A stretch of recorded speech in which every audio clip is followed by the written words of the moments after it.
Oh, good morning. It's been a little while since the last video, but I finally got some free time and got up here, had a last minute change of plans, and we're going to try and do some work today. Uh, because we're still obviously out here in the boonies and we haven't moved it closer to the shop, I can't start on any major deconstruction or anything. Um, but I had a thought. So when you do a steam locomotive restoration, you start with the tender, right? I had a reasonably well-known acquaintance tell me that, because you start with the tender, then you do the actual engine. Because if you do the engine, you don't have a tender ready, then you can't. You waste all the tube time, like once you install the fluid tubes. So with this, I figure I'm going to take a look at the windows, both the stained glass windows that were up top, as well as the windows that run along the side, under the idea that if I can figure out a quick and efficient way to make all the windows, once we redo the frame and install that, it'll get done that much quicker and it won't be open to the elements. So we're going to go inside and see how easy and or difficult it is to uninstall those. Okay, so looking at these from the inside, obviously there's the top window here, right? There's the bottom window. This is the only one that's adjustable. This one, I think, just stays in place. And the bottom one actually has these little latches. Some of them still work, surprisingly. I don't know where the heck I'm going to get replacements for those. But there's two positions for them, obviously here and here, for like kind of open and then all the way open.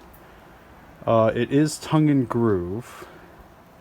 Question is, how am I going to get this out without destroying it? But there's a few options. I mean, it doesn't have to come out in one piece. It just has to come out, and I need to be able to reassemble it and use it as a template. And I'm pretty sure all of them are the same size. So. Okay, so I had to go back to the shop. I grabbed the flathead screwdriver. We got the curtain rod pull down off, so that exposes the frame here. And those are those pieces, so we're going to have to make a bunch of those. I think it's made out of teak wood. It certainly looks like it. I'm not great at identifying wood, nor am I like any kind of carpenter, professional at least. So obviously, this is all a grand experiment. But let me see if I can't get the frame out here. Yeah, I got the window out. But it was more challenging than I thought. So, and this is kind of a neat feature. So the metal piece here, right, that is on the outside, although that's all covered with rust, so you can't really see it, has a flange right there that acts as a guideway for the window. So I'm assuming on every single one of these windows, and we're going to have to save all of these parts because I don't want to have to buy all of this.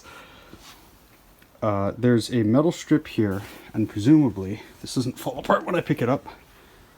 Yep, a slot. So it slides up and down on that.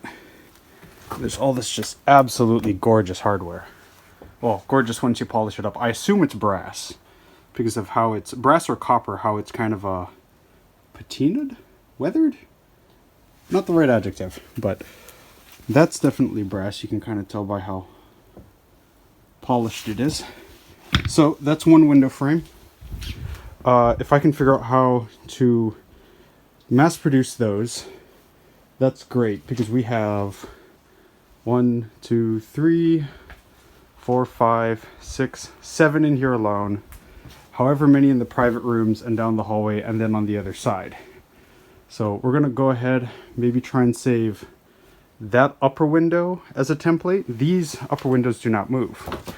They're just installed right in there. I finally got the window out. They were being the operative term here, held in, I think, by little nails right there. Somehow driven in. I'm not totally sure the securing method. You can kind of see it right in there. I broke that window. It's not safety glass, obviously. It didn't shatter into a bajillion little pieces. But there it is. So that's going to be our template for the top one. Do a quick tour of the rest of the stuff. We have this, well, so that one's in good enough condition where it has all the like tongue and groove joinery bits that I need to measure out, figure out how to make. That is one of the windows we pulled that is going to be used as a template. That is another one of the big ones. And this is the stained glass template, as well as some actual full pieces of stained glass. And all the top pieces of glass that survived that will be reused. I don't totally understand why, but only the top pieces of glass seem to have survived. The bottom ones did not. So, what else was on my list today? I was going to get some measurements of windows, lengths, and everything to try and 3D print myself a HO scale model of this. Just, for fun. But besides that, that's pretty much it for the day. So, thanks for tuning in. Sorry it's been so long since my last video. Probably going to be quiet again for a bit just with Christmas coming up. So, not going to post for a little while again. So, Merry Christmas, Happy New Year, and I hope everybody has a great holiday season. Bye!